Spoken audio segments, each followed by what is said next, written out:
Bom, vamos lá. Eu peço desculpa que acabou que eu não sei o que aconteceu, que eu arrumei o horário e a folha que foi para vocês foi do horário errado, mas não tem problema, tá, gente? A gente segue na sequência. Então, o primeiro grupo a apresentar é da Beatriz, Caio, Cláudia, Cláudio, Daniel, Érica, Flávio, Joceline e Roberto. Isso aí. Boa noite, professora. Só uma correção, tá? A Beatriz não está no nosso grupo. A Beatriz está no grupo 6, ok? No envio aí, ela acabou indo no nosso grupo, mas não está. Ok. Tá bom? Eu vou colocar aqui na tela aqui apenas um slidezinho aqui para o pessoal só acompanhar. Sabe fazer a apresentação, sabe?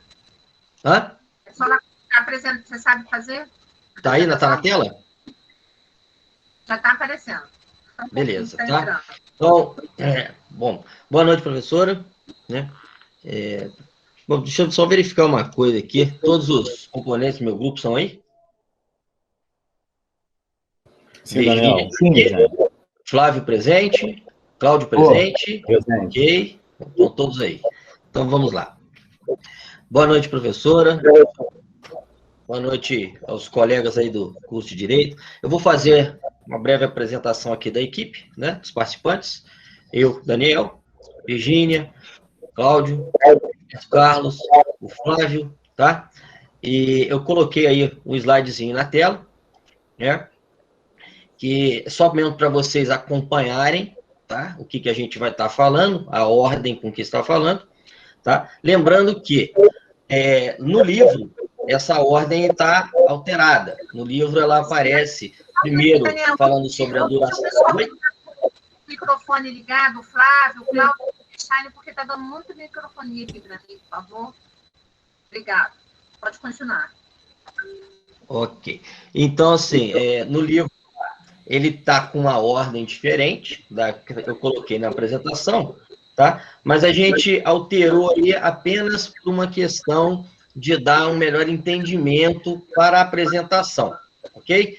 Então, nós vamos falar sobre 3 tópicos aí, né? Sobre conceito, né? Sobre a duração de trabalho, né? No caso, o conceito da duração de trabalho, jornada de trabalho e a natureza das normas que versem sobre a duração de trabalho, tá? Para iniciar esse bate-papo, essa apresentação, eu passo a palavra, então, ao Flávio Guedes, nosso colega, que vai falar sobre o conceito. Boa noite, professor. Boa noite, caros colegas. Bom, eu vou falar sobre o conceito, tá, de jornada de trabalho e horário de trabalho, ok? Jornada de trabalho é uma medida de tempo no qual o empregado fica à disposição do empregador, tá, com obrigação recorrente do contrato de trabalho. Ou seja, o empregado, na verdade, ele será, o tempo dele será o tempo efetivo da execução do trabalho, tá? Agora, o horário de trabalho significa o lapso de tempo entre o início e o fim da jornada de trabalho. Isto é, a fixação de jornada mediante a definição de horário, ou seja, a entrada dele na empresa e a saída. Tá? Cabe salientar que a carga horária não poderá exceder 8 horas diárias, 44 horas semanais e 220 horas mensais. Tá? Dentro da jornada de trabalho, tá, e o horário de trabalho, o empregado deverá cumprir conforme alguns exemplos abaixo. Né? Se a jornada de trabalho não exceder 6 horas, mas ultrapassar 4 horas, será obrigado ao intervalo de 15 minutos. Nota, o intervalo de descanso de 15 minutos não serão computados na duração de trabalho. Agora, o empregado cumprindo um horário de trabalho de 8 a 18 terá direito ao intervalo de 2 horas. Nota, o intervalo de descanso serão computados dentro da duração do trabalho. Nenhum empregado poderá fazer mais de 2 horas extras mensais, limitado em 60 horas mensais. Tanto o mensalista quanto o motorista terá direito ao DSR. DSR, a sigla significa Descanso Semanal Remunerado. Bem, quer dizer que todo funcionário que cumpre uma jornada integralmente, sem atraso ou faltas justificadas, terão direito, pelo menos, a um dia de descanso toda semana e receber pelo dia não trabalhado. Eu vou dar um exemplo aqui, no caso do horista, o horista terá como base o seu DSR, a sua jornada de trabalho. Já o mensalista pelo dia trabalhado. Só por uma questão de conhecimento prático, tá? É fundamental que o horário de entrada, tanto do horista quanto mensalista, não seja o horário britânico, que pode descaracterizar o próprio ponto no momento da fiscalização do Ministério do Trabalho. Agora eu vou passar a palavra à Virgínia, que vai falar sobre as naturezas das normas que versam sobre a duração do trabalho.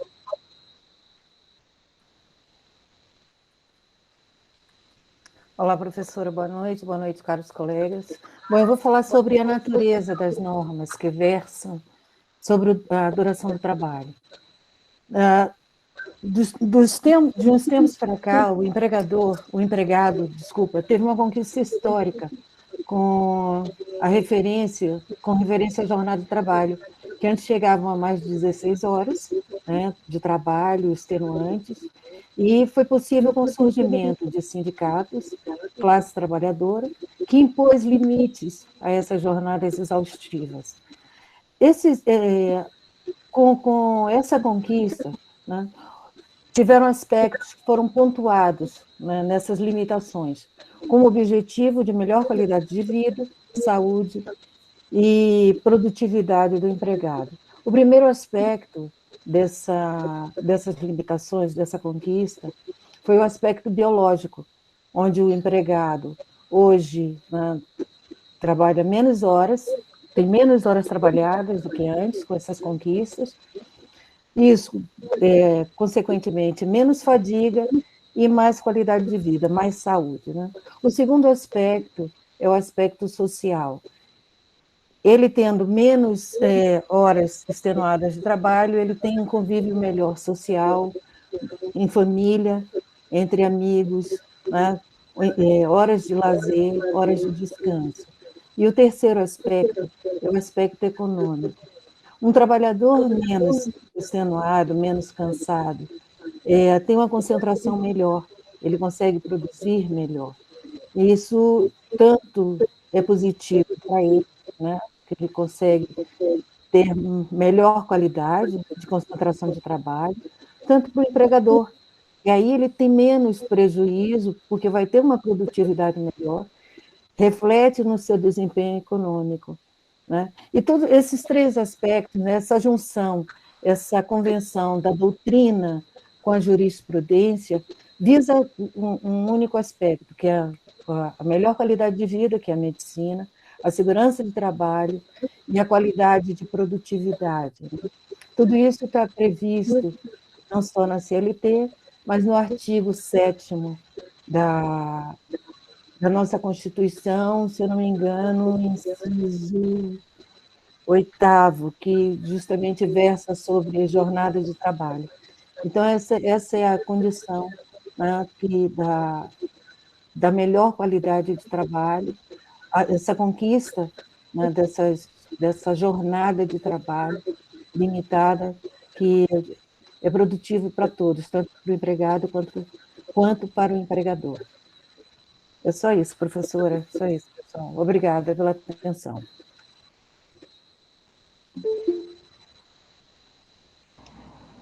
O trabalho de vocês acabou? Não. Sim, professor. Quer pontuar alguma coisa? Não, eu só gostaria de chamar a atenção que realmente essa questão da jornada de trabalho, né, ela tem diferença em relação ao horário de trabalho. A gente não pode, né, confundir uma questão com a outra, porque são questões distintas. Ok? Acho que seria só isso. Só uma dúvida, o Daniel.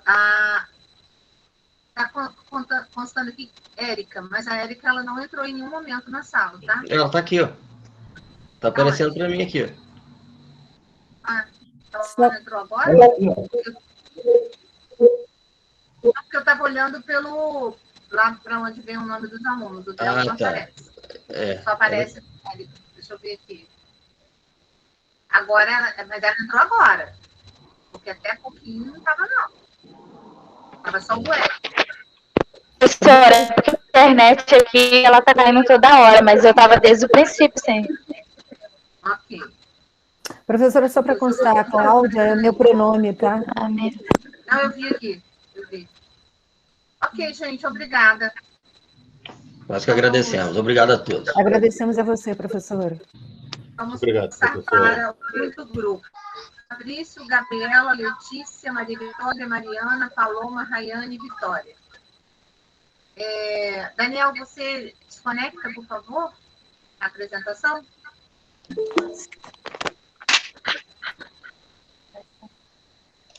Prontinho? Liberou aí?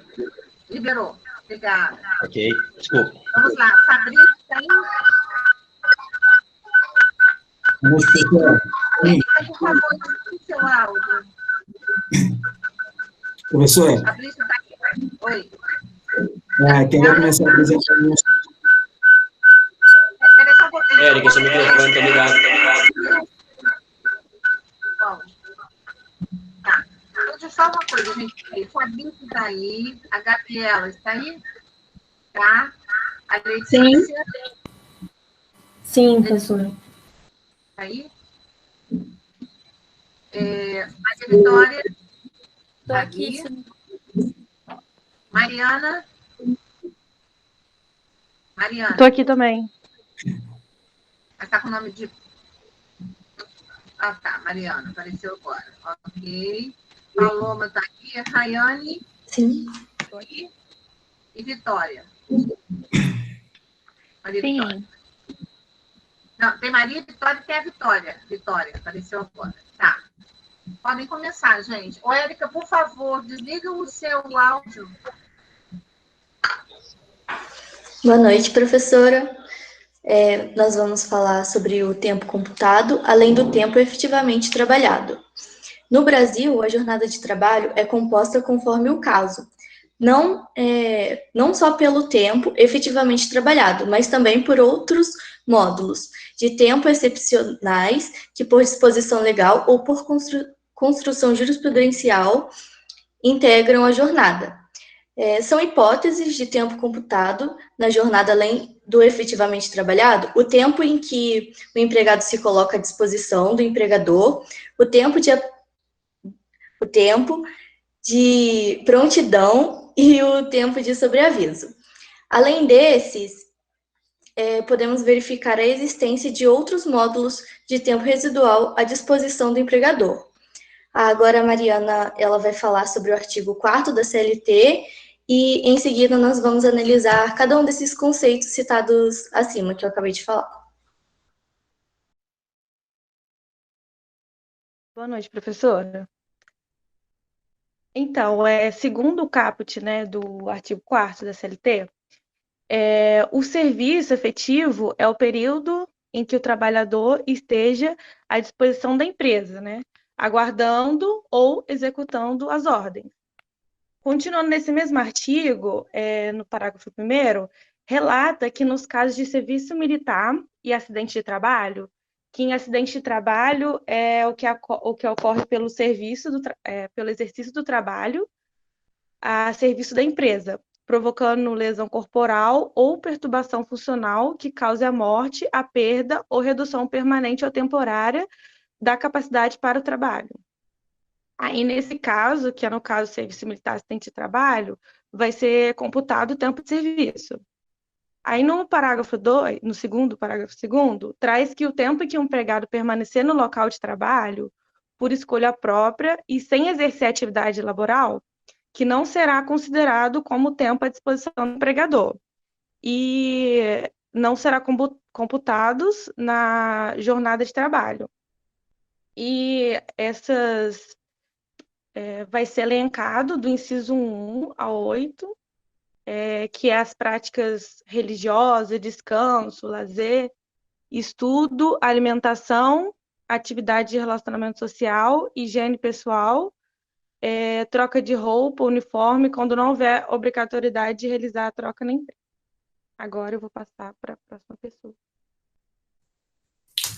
Boa noite a todos, boa noite, professora. Dando continuidade, né, à nossa apresentação, eu vou falar um pouco sobre a disposição, né, do empregador.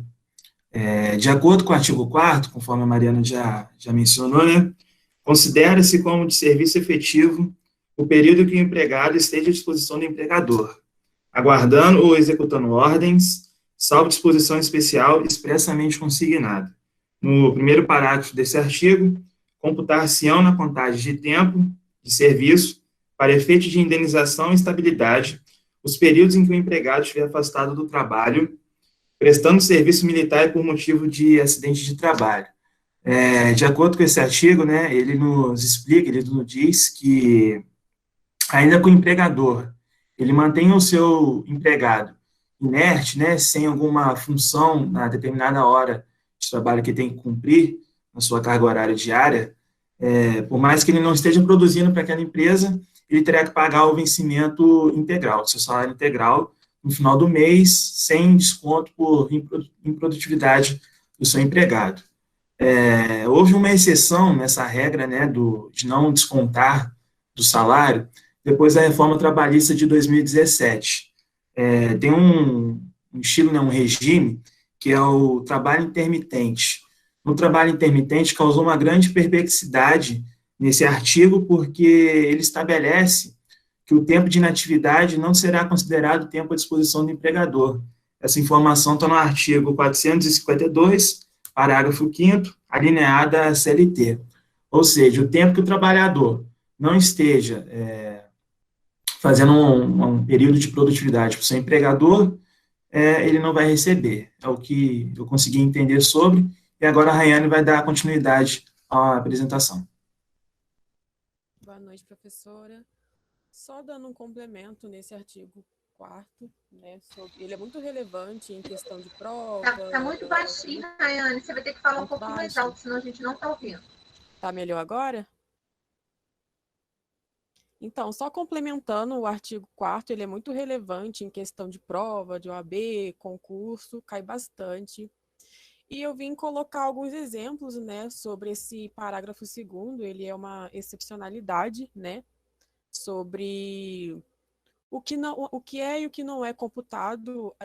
A reforma trabalhista, ela deixou bem claro, né, é claro que o artigo 4º, parágrafo 2º, é exemplificativo, ele não é taxativo, então existem outras hipóteses onde não haverá computação das horas. Como, por exemplo, as práticas religiosas. Numa universidade como a UBM, existem grupos religiosos, a Paloma ela pode me confirmar isso, onde professores participam. E quando ele participa, mesmo ele estando na universidade que ele trabalha, essas horas não são computadas. Ele está ali por vontade própria, então isso não é computado. Outra coisa relevante sobre esses incisos, né, que estão alinhados aqui no parágrafo 2º, é a troca de uniforme. Aqui ele está expressamente, né, escrito que quando não houver obrigatoriedade, ou seja, é facultativo, né? Mas em questão de, por exemplo, em hospitais, onde pessoas trabalham com alas de risco, né, agora principalmente com o Covid, é obrigatório a troca de roupas, todo um protocolo que a empresa, ela avisa, né, que tem que trocar de roupa, tem que fazer a higienização para depois sair da empresa. Então, nesse caso, é obrigatório. Aqui, nesse parágrafo 2º, está falando somente quando é facultativo. Quando é obrigatório, não se encaixa nesse parágrafo. Só isso mesmo, professora. Boa noite, professora. Boa noite a todos. Eu vou falar um pouquinho sobre o sobreaviso. O sobreaviso ele não é considerado como tempo à disposição do empregador, porque o empregado ele permanece em casa, aguardando o chamado da empresa. E essa modalidade de jornada ela surgiu a partir de uma necessidade do mercado ferroviário, que costumava manter alguns funcionários à disposição para casos de emergência. E aí, com isso, a CLT estabeleceu os critérios específicos de remuneração do tempo à disposição desses trabalhadores. E a duração máxima do tempo de sobreaviso é de 24 horas. E ela deve ser remunerada em razão de 1/3 da hora normal do trabalho. Por exemplo, se um empregado ele recebe 6 reais por hora trabalhada, ele vai receber 2 reais por hora no tempo desse sobreaviso. E agora eu vou passar a palavra para a Vitória finalizar sobre a modalidade de sobreaviso. Boa noite, professora. Boa noite a todos. Então, a princípio, o critério do sobreaviso ele se aplicava somente aos ferroviários, por conta de se tratar de uma norma de caráter especial. Posteriormente, esse sobreaviso foi estendido para os petroleiros, mas a remuneração para eles era correspondente à hora extra. E os aeronautas, a remuneração era de acordo com 1/3 da hora normal e eles tinham um limite de 12 horas. Também foi estendido para o eletricitário com 1/3 das parcelas de natureza salarial. Sobre o trabalhador que se mantém conectado de certa forma com a empresa, seja por telefone ou celular profissional, pager ou qualquer outro aparelho eletrônico, ele não se caracteriza como estar de sobreaviso por estar com o aparelho em casa. Ele só está de sobreaviso se o empregador entrar em contato e ver a disponibilidade dele para ele aguardar e ficar sob aviso, assim como diz na cláusula, não, na súmula 428.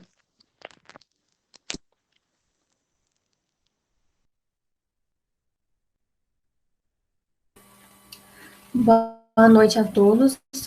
Eu vou falar sobre a prontidão.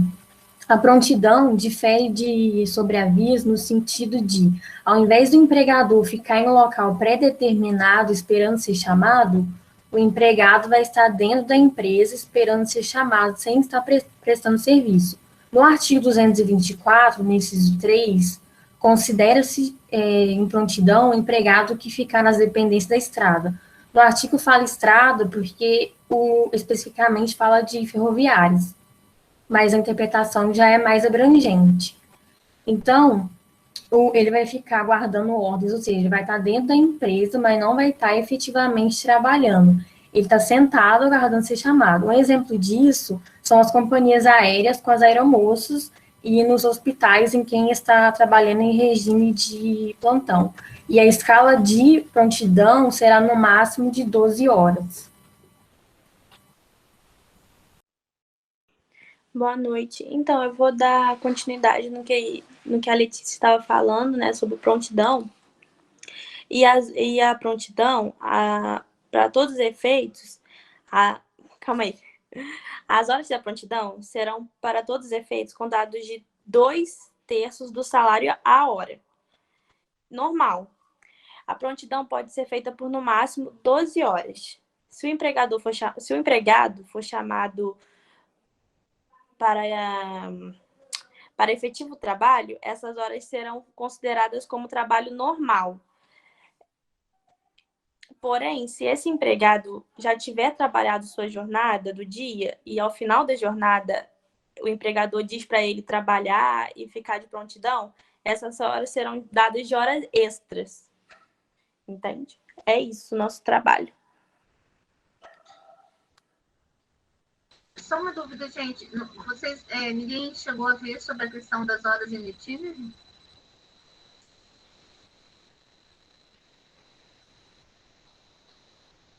Dentro do trabalho?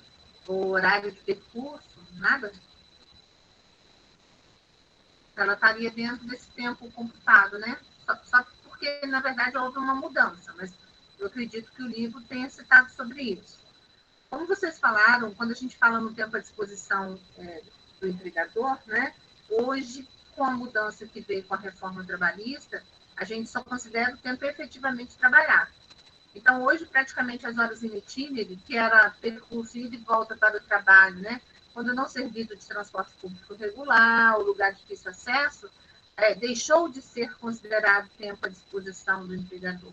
Hoje, as regras são bem, como vocês pontuaram, né? A Paloma começou e a Maria Vitória terminou, como vocês pontuaram, hoje nós só temos algumas condições específicas, né? Que pontuam como tempo à disposição do empregador. Então, praticamente todas as regras que nós tínhamos, que eram bem pautadas, que sempre que o empregado estivesse à disposição do empregador, nós teríamos a ocorrência de hora extra, na verdade, isso hoje se torna uma letra morta em várias situações, inclusive no que diz respeito às horas emitidas, que é justamente a hora de trajeto, né? Então, só para a gente referenciar, porque às vezes vocês vão ler alguma coisa sobre isso, e tem muito cuidado que essa questão ela foi completamente revogada, ok? Beleza, gente. Professora, só fazendo uma colocação nisso que você falou, também tem o deslocamento da portaria até o posto efetivo de trabalho, né? Que fala que o tempo à disposição só começa a contar quando chega no local efetivo de trabalho. Porque antes poderia, tipo, a pessoa chega na portaria e aí ela demora um tempo até ela chegar no posto efetivo de trabalho dela. Então, só contaria quando ele chegasse. É justamente o que eu falei. A terminologia correta, Letícia, é horas in itinere, ou de percurso, tá? Mas a nomenclatura realmente utilizada pela jurisprudência CLT é horas in itinere, que eram as horas consideradas que era tempo à disposição do empregador, que hoje não é mais, né? Hoje só vai computar realmente quando ele está dentro do posto de trabalho, tá? Ok, gente, muito obrigada pela participação, cumprida a tarefa, tá? Obrigada, valeu. Próximo grupo é a Beatriz, Camila, Daniele, Gabriel de Castro, Yasmin, Marcelo, Mariana e Vinícius. Boa noite, professora, boa noite aos colegas. Então, o nosso grupo vai falar sobre o controle da jornada de trabalho. É um instrumento, né, que está previsto na CLT, no seu artigo 74 e nos seus parágrafos, que é benéfico tanto para o empregador, que permite a ele ter o controle da jornada de trabalho do empregado, saber se ele efetivamente está cumprindo a jornada, se ele está trabalhando mais ou menos. É benéfico também ao empregado, porque ele consegue ver se ele está trabalhando também o que é previsto no contrato, né? Ou se ele estiver trabalhando a mais, quantas horas extras ele irá fazer jus, né? Ou uma outra gratificação que seja prevista no contrato de trabalho. E beneficia, né? Como eu já tinha dito anteriormente, ambas as partes do contrato de trabalho aí. Boa noite, professora. Você está me ouvindo melhor? Sim. Então, tem duas modalidades relacionadas ao controle de jornada de trabalho. A primeira é a jornada controlada. Ela se encontra no artigo 74 da CLT, e ele estabelece que a jornada de trabalho do empregado terá que ser controlada pelo empregador. Então, no artigo, ele fala que se o empregador tiver 20 empregados, o empregador ele tem que controlar essas horas dos empregados, tanto a entrada quanto a saída, de forma digital ou de forma formal. Isso não quer dizer que se o empregador tiver até 20 funcionários, ele não possa adotar esse controle. Pelo contrário, ele é muito importante para poder ver que horas que o funcionário trabalhou. Também tem o trabalho externo. O trabalho externo, ele é controlado pelo próprio trabalhador. Então, ele tem que anotar de forma ou formal ou eletrônica as horas que ele trabalhou. E ele está previsto no artigo 74 também da CLT, no parágrafo 3º. Bom, boa noite, professora, boa noite a todos. Eu vou falar mais em referente ao controle de jornada por exceção. Nessa modalidade, são anotados apenas os atrasos, as faltas e as horas extras trabalhadas, exigindo somente o acordo individual escrito. Só a regulamentação desse tipo de jornada está também descrita no artigo 74, mais especificamente no parágrafo 4º. Já a jornada não controlada é prevista no artigo 62 da CLT, e excepciona 3 categorias e que não têm seu horário de trabalho fiscalizado. São elas os empregos que exercem a atividade externa incompatível com a fixação de horário trabalhado, gerentes e os empregados de regime de teletrabalho. É importante destacar também que o trabalho que não é controlado pelo empregador, não haverá a possibilidade de prestação de horas extras laboradas, como também os descansos e as regras referentes ao horário noturno. Porém, a CLT trata dessa regra apenas de uma presunção. Caso o empregado seja gerente ou exerça atividade externa, tem que ter a possibilidade de fiscalização e controle de horário. E incide-se o conjunto de regras clássicas relacionadas à duração do trabalho.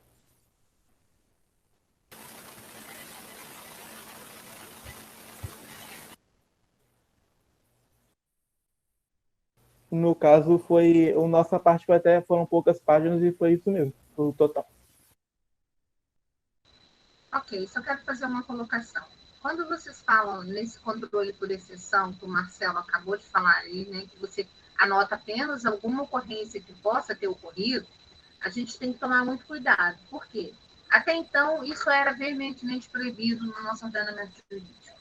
A partir da reforma trabalhista, isso passa a ser permitido, só que, eu já comentei com vocês por diversas vezes, que, no caso, né, nem sempre tudo aquilo que veio da reforma se está considerando legal. Existem muitas questões de inconstitucionalidade, e essa questão do ponto por exceção é uma delas.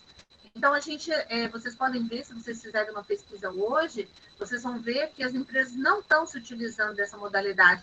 A gente não sabe como é que o judiciário, né, ao final, vai entender como é que é essa prática, tá? Então, entendam sempre que quando vocês estão a falar, né, desse controle de jornada por exceção, ele realmente entra como uma exceção hoje no nosso ordenamento jurídico. A gente não sabe ainda, mesmo ele estando, né, tipificado em lei, o juiz, quando dá aplicação, né, de um caso concreto numa reclamação trabalhista, como é que isso vai ser entendido, tá? Então, assim, vamos tratá-lo realmente com muita parcimônia e como realmente uma situação de excepcionalidade. Ok? Só isso. Se alguém da turma também, gente, quiser perguntar, estejam à vontade, tá? Os meninos estão aí para responder. Os meninos e as meninas. Ok? Bom, gente, concluído, então, o trabalho de vocês. Obrigada.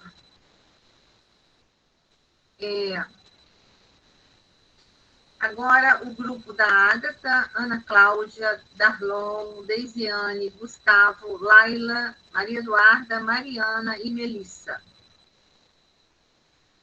Vamos lá? Olá, professora, boa noite. Boa noite, pessoal. Boa noite. Nós vamos falar sobre limitação legal da jornada de trabalho, tá? É do livro do Ricardo Rezende mesmo, de Direito do Trabalho. E das páginas, o nosso trabalho se refere às páginas 431 a 449, tá? Então, o tema abordado é limitação legal da jornada de trabalho. Então, como a gente sabe, existem duas categorias que são tratadas. A generalidade dos trabalhadores e as categorias específicas, né? Aquelas que têm normas coletivas específicas ou mesmo leis específicas. Como o artigo 58 da CLT mesmo, ele já deixa bem claro, a duração normal das horas de trabalho deverá ser de 8 horas. A gente vai tentar apresentar, porque a gente fez um resumo, tá? E colocou os tópicos mais interessantes, e depois a gente pode disponibilizar para a turma. Pode ficar tranquila que tem tempo, porque o pessoal apresentou rápido, a gente tem bastante tempo, tá? Isso, mas o nosso também vai ser bem bacana, professora, rapidinho também. Só colocamos os tópicos mais interessantes. Então, a gente fala sobre a jornada normal, que é de 8 horas diárias ou 44 horas semanais, conforme previsto no artigo 7º da Constituição Federal. Por convenções coletivas de trabalho, pode ser facultada a compensação ou a redução dessa jornada, totalizando 220 horas mensais. Aí eu coloquei a continha aí que a gente faz, 44 horas semanais, dividido por 6 dias úteis vezes 30, que dá o total de 220 horas semanais. Lembrando que, em 2015, pela Lei Complementar 150, os empregados domésticos também são contemplados nessa carga horária de 220 horas semanais, de 220 horas mensais. Então, a gente vai tratar um pouquinho sobre as jornadas especiais de trabalho. Aí a gente tem aquelas jornadas que são válidas para determinadas categorias. Um exemplo são os bancários, que o próprio livro do professor Ricardo ele traz, informando que, por ser uma classe politicamente muito forte também, eles conseguem uma atuação bem interessante de nível de normas e de legislação em si. E existem também aquelas jornadas especiais de trabalho fixadas em lei. De acordo com a súmula 431 do Tribunal Superior do Trabalho, os empregados, né, trabalham 8 horas por dia, 5 dias por semana, dando um quantitativo de 40 horas semanais. Um exemplo, então, dos bancários, que tem uma jornada especial de trabalho, que vocês podem ver aí, a gente tem uma situação muito interessante, porque os bancários, não sei, eu sou da época do Banerj, dos bancos mais antigos, assim, e a gente via que os profissionais bancários, eles tinham uma maleabilidade de horário diferenciada. Então, o que a gente pode observar? Que a jornada de trabalho do bancário, ela era de 6 horas diárias, com módulo semanal de 30 horas. O sábado, então, ele era considerado um dia útil não trabalhado. Porém, em 2019, com a edição da medida provisória, houve uma modificação das regras. E aí houve a alteração, né, do artigo 224 da CLT, que ele coloca o cargo de caixa da equipe das pessoas que trabalham em banco, né, dos bancários. Eles fecharam essa... Como que eu vou explicar assim? Eles fizeram uma lacuna especificamente para o cargo de caixa, que seria uma jornada de até 6 horas diárias, ou seja, 30 horas semanais. No entanto, essa jornada ela pode ser uma jornada superior. O que é interessante a gente ver? Peraí que eu vou voltar aqui onde eu estava falando, professora. Tá. O que é interessante a gente observar? Que quando o indivíduo ele se torna caixa, ele tem essa jornada de 6 horas diárias e ele tem esse quantitativo total de horas trabalhadas semanais. O que acontece? Muitos bancários procuraram a justiça por conta de situações de trabalho onde eles reclamavam o adicional de horas extras. O livro traz isso, o adicional de horas extras referente ao período, ao horário de trabalho executado posteriormente às 6 horas. Então, e aí houveram várias reclamações referente à 7ª e à 8ª hora de trabalho, como se fosse computado horas extras executadas. No entanto, o que acontece? A CLT ela deixa bem claro que caixa, o caixa ele tem uma jornada de trabalho de 6 horas e os demais terão uma jornada ou têm uma jornada de trabalho de 8 horas, não sendo computadas como extras a 7ª e a 8ª hora do trabalho diário. Outra situação, não se aplicam, até coloquei que não se aplicam cálculos de horas extras, né, de horas extraordinárias aos indivíduos em cargos de chefia, de fiscalização, de gerência e outros comissionados, desde que, grifei a palavra gratificação, porque quando o indivíduo ele tem uma gratificação que seja um valor não inferior a 1/3 do que ele já recebe no cargo efetivo, ele também não tem direito à reclamação, também não tem direito a reclamar a 7ª e a 8ª hora de trabalho efetivo. Por quê? Se ele recebe essa gratificação, é porque ele já tem um cargo considerado de confiança, que também está aí, ó, na súmula 102, a gente pode observar, e na súmula 102 de 2011. Interessante a gente falar também, eu queria saber se vocês conseguiram entender aí o que eu expliquei com relação aos bancários. Então, só assim, para concluir essa parte dos bancários. O caixa bancário, ele tem uma jornada de trabalho de 6 horas diárias. Todos os outros funcionários dos bancos, eles têm uma carga de trabalho de 8 horas diárias. O que houve durante um período foi um grande número de reclamações referente à sétimas e oitavas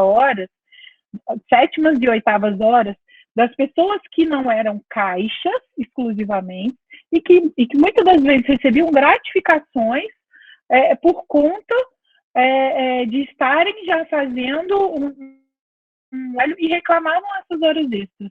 Então, hoje já tem esse entendimento que apenas os caixas das agências bancárias é que tem a carga de trabalho de 6 horas diárias.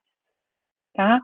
É interessante a gente também lembrar sobre... mas e a súmula 55? Coloquei a súmula 55 aí porque ela também fala sobre as empresas de crédito e financiamento. Eles também se equiparam aos estabelecimentos bancários para efeito especificamente do artigo 224 da CLT. Outra situação interessante é a gente falar que os empregados de cooperativas de crédito, eles não se equiparam a um profissional bancário. Por quê? Porque inexiste a previsão legal, justamente porque as cooperativas de crédito têm uma diferença estrutural e operacional dessas instituições que não condizem com uma instituição bancária. Então, é sempre bom a gente lembrar, o paradigma sempre vai ser o caixa bancário. Tá? Isso tudo está na medida provisória 905 de 2019. O Darlan vai falar um pouquinho sobre a questão do Banco Postal também, que houveram bastante reclamação, bastante reclamação a respeito dos caixas dos bancos postais, e ele vai falar um pouquinho, vai continuar.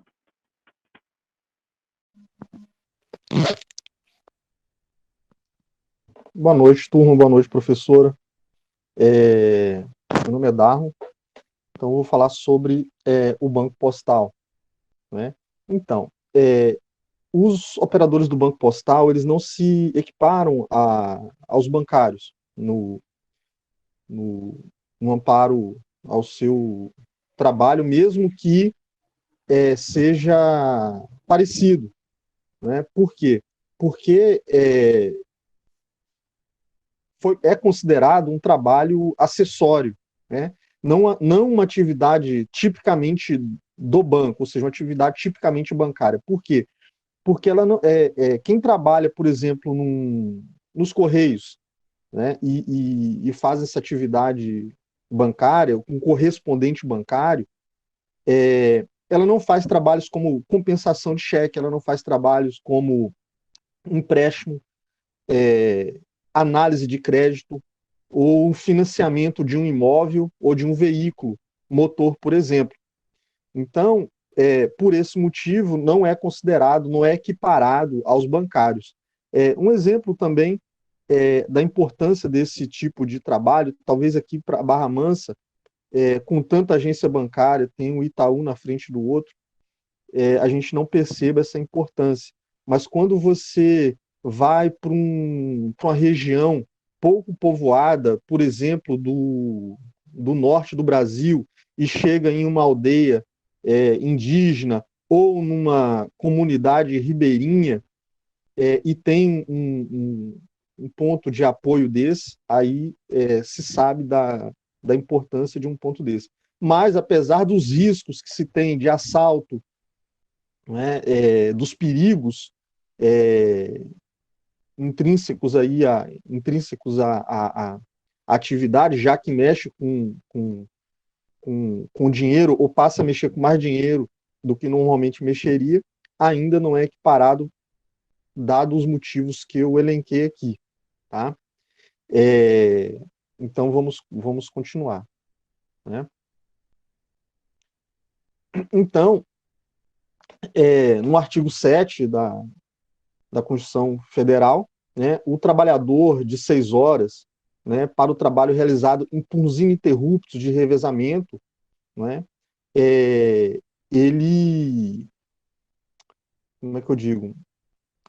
Ele não tem esse direito, salvo a negociação coletiva. Se for determinado na negociação coletiva, ele tem o direito. E por que essa jornada de trabalho é estabelecida? Justamente para preservar o ser humano que está ali trabalhando, para preservar a pessoa. Né? Então, preserva do desgaste físico e do desgaste psicológico também. Né? Da mesma forma que a Ana falou, tratou do caixa bancário. Né? Ele trabalha 6 horas, ele é o paradigma.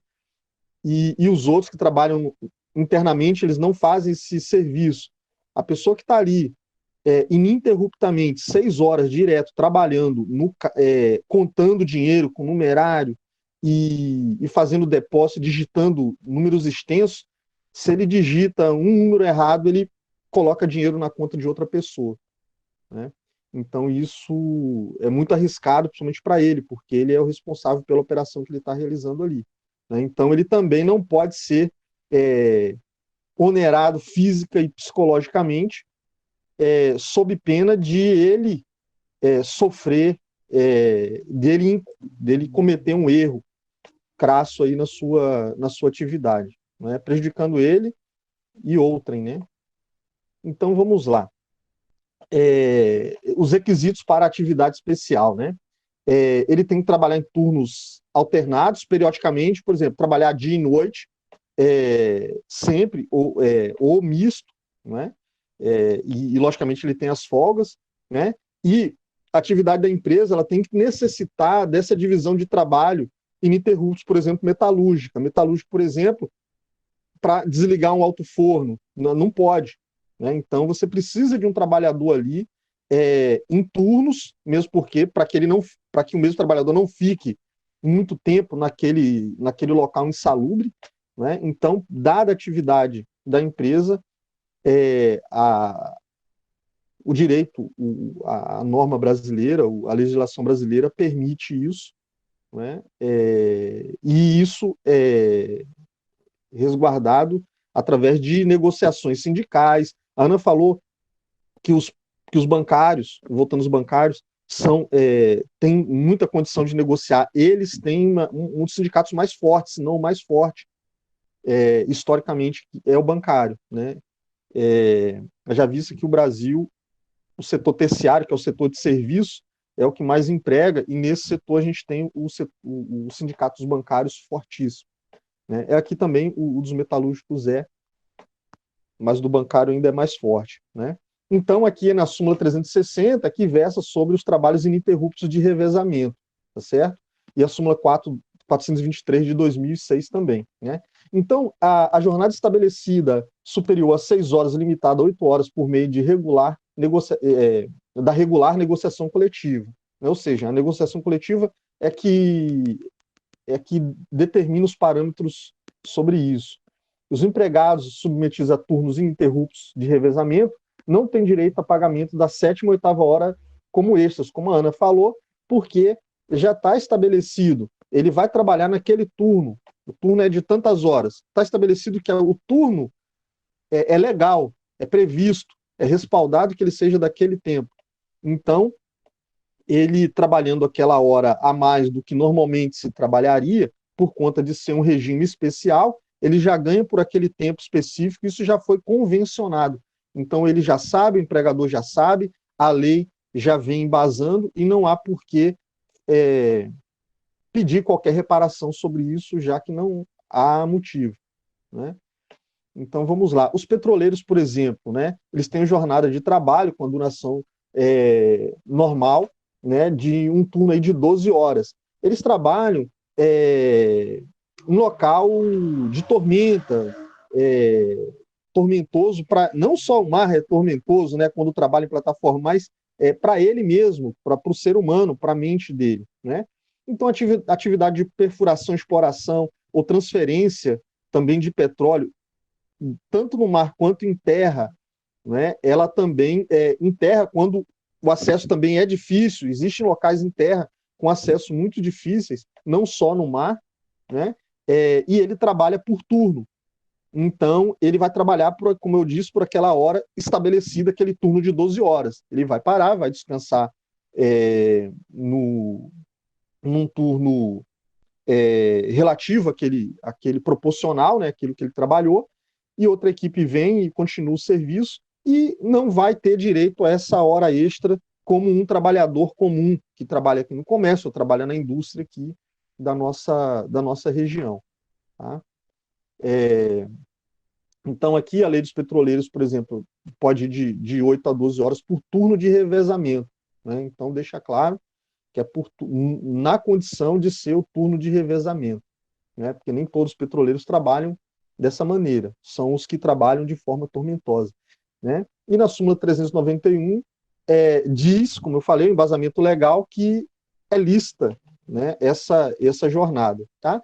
E outras jornadas especiais que a gente tem, a nossa própria futura profissão, né, de advogado, que são 4 horas diárias. Né? Eu duvido muito que seja só isso na prática. Né? Então, e 20 horas semanais em regra, e quem que versa sobre isso aí, isso está no Estatuto da OAB, da Lei 8.906 de 1994, a época da criação do Plano Real. Né? E aí a gente também tem engenheiros e médicos. O engenheiro trabalha um pouco mais que médico, eu nem sabia disso. Né? Então, o médico está numa jornada de 4 horas e o engenheiro de 6 horas. Né? E eles podem, a partir da 8ª hora de trabalho, ininterrupta, eles podem ter, logicamente, com as pausas, né, que tem previsto para alimentação e tal, eles têm direito a hora extra. Tá?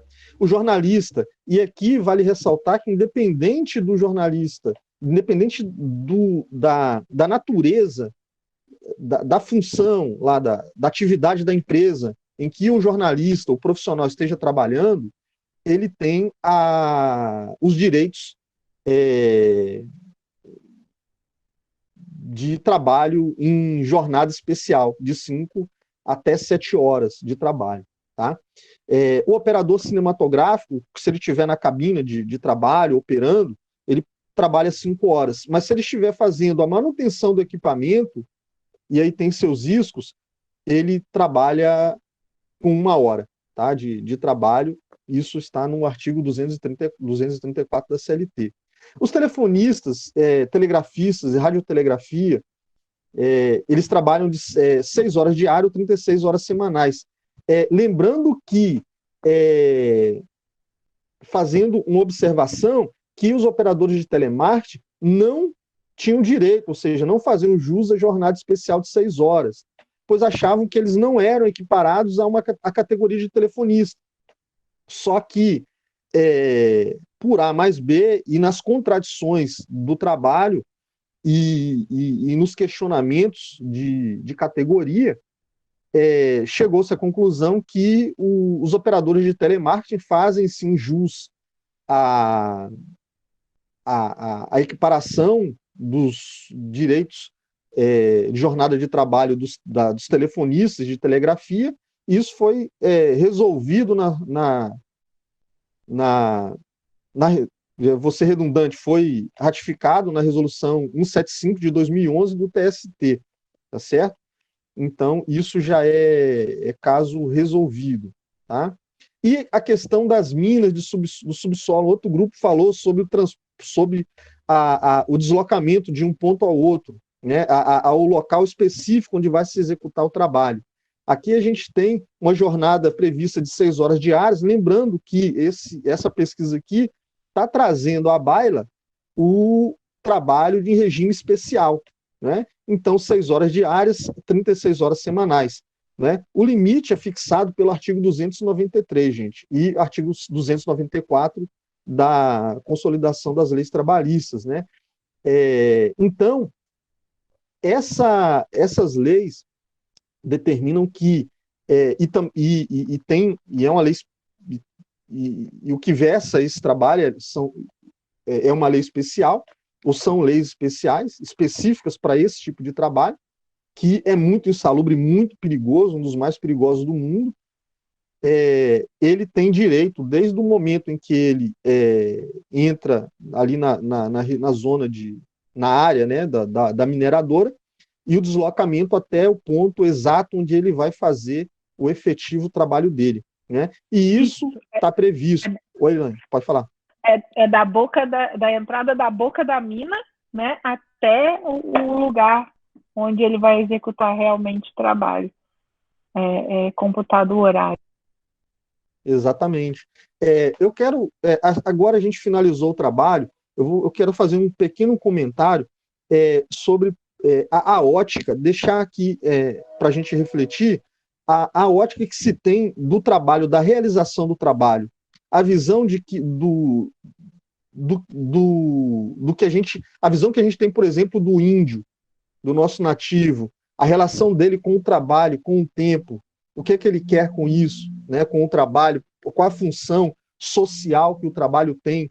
Então, a nossa sociedade costuma criticar o índio que ele não gosta de trabalhar.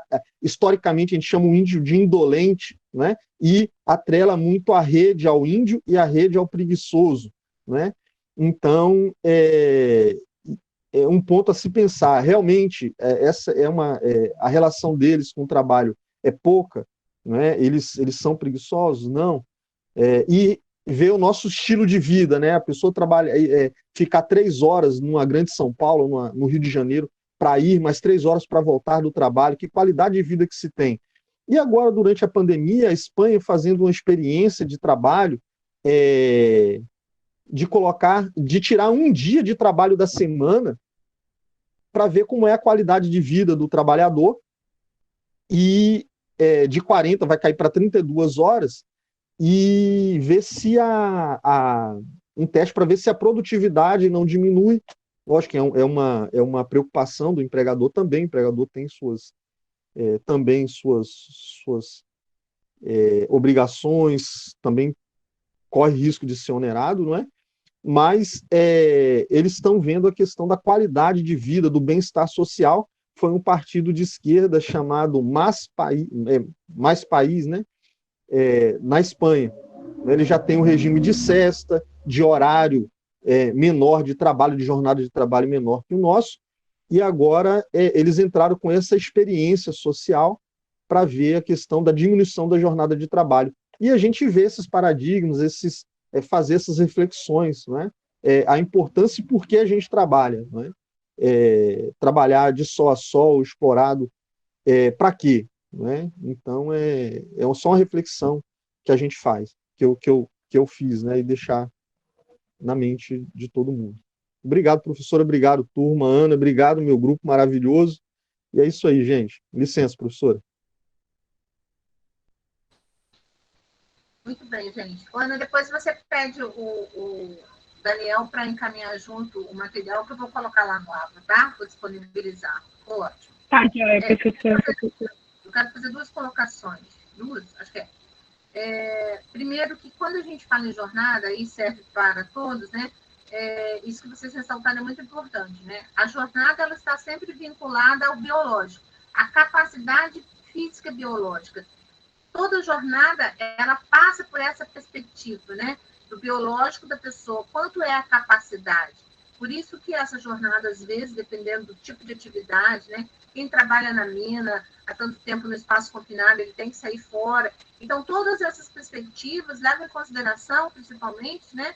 A questão da pessoa, a capacidade que ela tem para aquela jornada e para o desenvolvimento daquela atividade. A gente nunca pode né, esquecer disso. E a título de curiosidade, quando vocês falaram da questão do advogado, né, o Tarrão falou assim, é impossível ele trabalhar 4 horas, realmente. Só que aí a gente tem que levar em consideração 2 coisas. Primeiro, O advogado, pelo Estatuto da OAB, ele tem uma carga horária de 4 horas, tá? Para que o advogado possa trabalhar 8 horas diárias, necessariamente ele tem que ter um contrato de exclusividade. Lembra que a gente falou lá da cláusula de exclusividade? Se ele não tiver um contrato de exclusividade, essas 4 horas que ele fizer a mais é paga como hora extra 100%. Eu já vi advogado ficando rico. Eu tenho um amigo que ficou rico com essa história, porque a empresa que ele trabalhou não observou isso, achou que era besteira, e ele ganhou judicialmente, né, os últimos 5 anos, 4 horas extras todos os dias com 100%. Então, isso é uma limitação.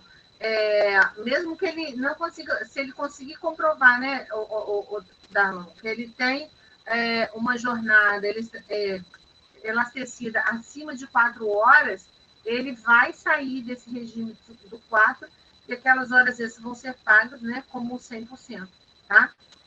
Então, por isso é que ele necessariamente tem que ter obrigatoriamente um contrato de exclusividade. Senão, isso traz uma perspectiva diferente.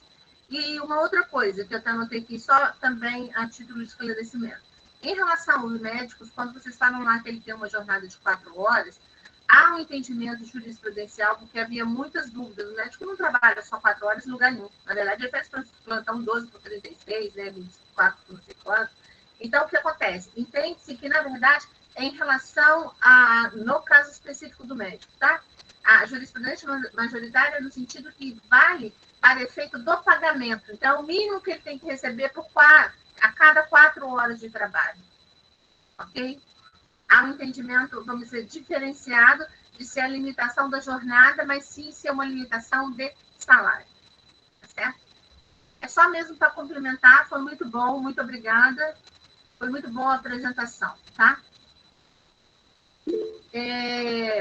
Obrigada, professora. Fiz até para concurso, isso aí. Então, assim, tem que ver, porque assim, as regras são, né, realmente diferentes, e a gente tem que ter essas perspectivas sempre, tá? Muito bem. Bom, então vamos lá. O grupo Caio, Camila, Gabriele, Helena, Hércules, Matheus e Pilar. Sim. Boa noite. O nosso trabalho se trata sobre jornada de trabalho. A gente falando sobre jornada, nada mais é do que a extrapolação da duração normal do trabalho, aquele trabalho considerado além, as horas extraordinárias ou horas suplementares. O trabalho extraordinário é lícito desde que respeitado os limites legais, que a gente encontra no artigo 59 do CLT, com a redação dada pela lei número 13.467 de 2017, que dispõe que a duração diária do trabalho poderá ser acrescida de horas extras em número não exercente de 2 por acordo individual, convenção coletiva ou de acordo coletivo do trabalho. Boa noite. Pegando o gancho que a Gabi falou, né? A Constituição Federal, em seu artigo 7º, ela inclui entre os direitos dos trabalhadores a duração do trabalho normal, não superior a 8 horas diárias e 44 semanais. Facultada, né, a compensação de horários e a redução da jornada também, mediante acordo ou convenção coletiva de trabalho.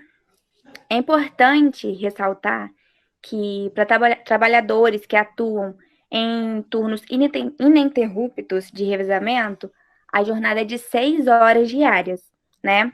E em questão das horas extras, é uma dúvida de muitos trabalhadores, se é obrigado a fazer essas horas extras, etc. E de acordo com o artigo 59 da CLT, é determinado que a duração normal do trabalho pode ser acrescida de horas extras, caso necessário, em número não excedente de 2 horas, mediante acordo escrito entre empregador e empregado.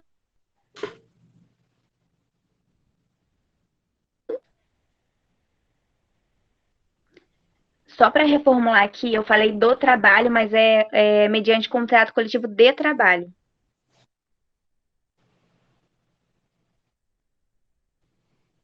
Terminou, Camila? Sim. Então, professora, boa noite, amigos do curso de Direito. Para não ficar muito massivo, para não ficar muito estendido as horas, eu vou dar só um exemplo, os exemplos que as meninas falaram no anterior, que fala sobre o artigo 59, quando era vigente até o dia 10/11/2017, que a duração normal do trabalho poderia ser acrescida de horas suplementares, de até 2 horas, no caso, estendido do horário de trabalho dele, que seria 44 horas semanais, 8 horas por dia. Ele poderia fazer as horas extras, 2 horas a mais passando do horário dele de trabalho. E, dando um exemplo disso, que podemos falar, vou até citar o meu caso, que eu trabalho numa terceirizada, no caso, eu não recebo hora extra. Se eu passo do meu horário de serviço, que é 44 horas semanais, no meu caso é 40 horas semanais.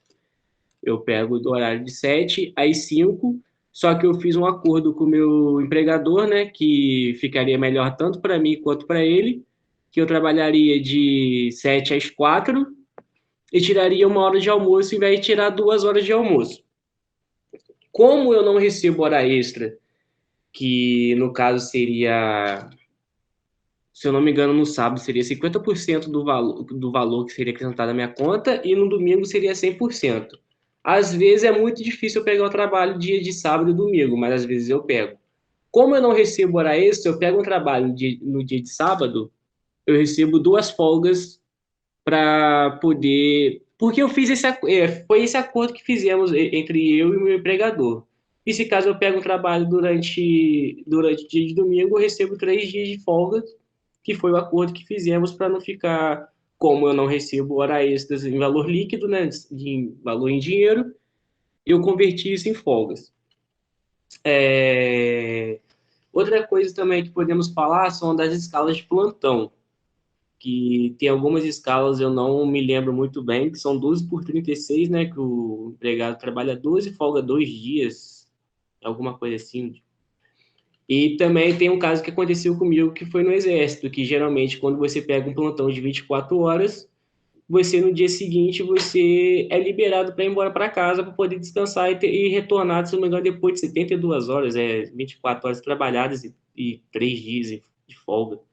Isso não acontecia comigo, ou seja, eu saía do plantão de 24 e ainda tinha que cumprir o horário de 7 até as 5 horas da tarde, com meia hora de almoço, né? Só que não podíamos falar muita coisa, não. Mas é só isso mesmo, professor, é só para não ficar muito maçante, para não ficar lendo muita coisa. As meninas já deram os exemplos delas, já falou um pouco mais já.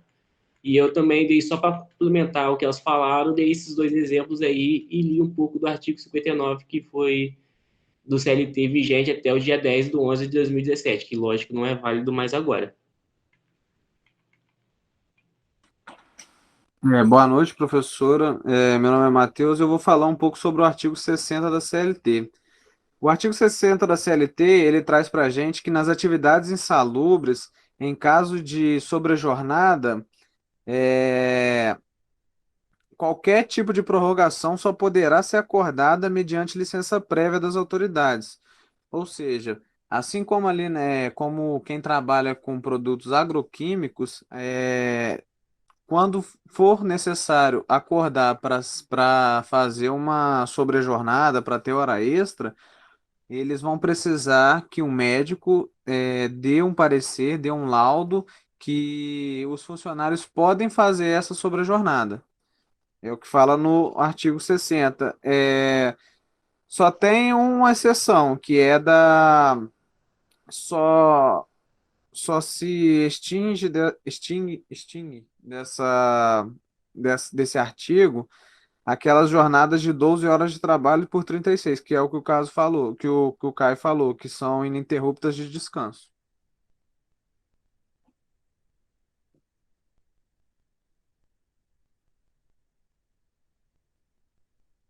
Professor, nosso trabalho foi só isso só mesmo. Tinha 2 pessoas para apresentar, só que infelizmente nosso grupo está desfocado porque as 2 estão internadas.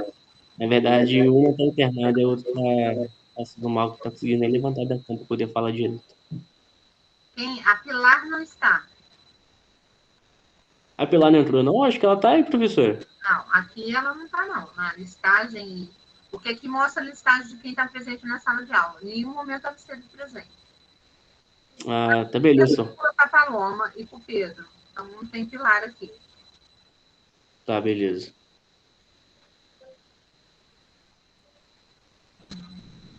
Professor, eu só tô de sapo porque eu assisti eu tô isento da sua matéria.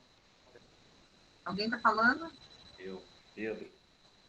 Oi, Pedro, pode falar. Estou isento da sua matéria, mas estou aqui para assistir sua aula. Você me deu aula de Direito do Trabalho em 2009. Ah, que bom. Seja bem-vindo sempre. Obrigado. A senhora continua brava, hein, professora? Não estou brava, não, Pedro. Agora eu sou boazinha. Já fui muito brava, agora eu estou boazinha. Sério, professora? Sério. É bom. Bom rever você. Seja bem-vindo. Bom, deixa eu só falar uma coisa. Gente, só em relação a essa questão da sobrejornada, vamos só acrescer uma coisa, né? Até 2 horas é limitado o interesse do empregador, né? Sendo necessário, ele pode fazer o empregado trabalhar. E no caso de força maior, a gente pode exigir uma sobrejornada de mais 2 horas, mas aí é limitado ao máximo de 4 horas, né? Mas isso também, essa sobrejornada de mais 2 horas, né? Assim, um caso de extrema necessidade, desde que haja uma justificativa, né? Vamos supor que a empresa é um supermercado e chegou um caminhão de bens, né, de material perecível lá, sei lá, carne, hambúrguer, e eles estavam descarregando e não deu tempo de terminar, tá certo? Este caso... Márcia, por favor. Obrigada. Neste caso, o prejuízo, né, é incalculável, a gente não tem como. Ou então, como o Darlan falou, a questão da CSN, né, do alto forno, a gente não tem como fazer uma paralisação. Então, nestes casos, é admitida até uma limitação, né, dessa sobrejornada em 4 horas de trabalho. Mas, regra geral, hoje a gente tem essa limitação a 2 horas. Eu não sei se o grupo falou a questão hoje da insalubridade, né? A insalubridade, na verdade, para fazer hora esse em um local insalubre, você precisava de uma autorização especial do Ministério do Trabalho.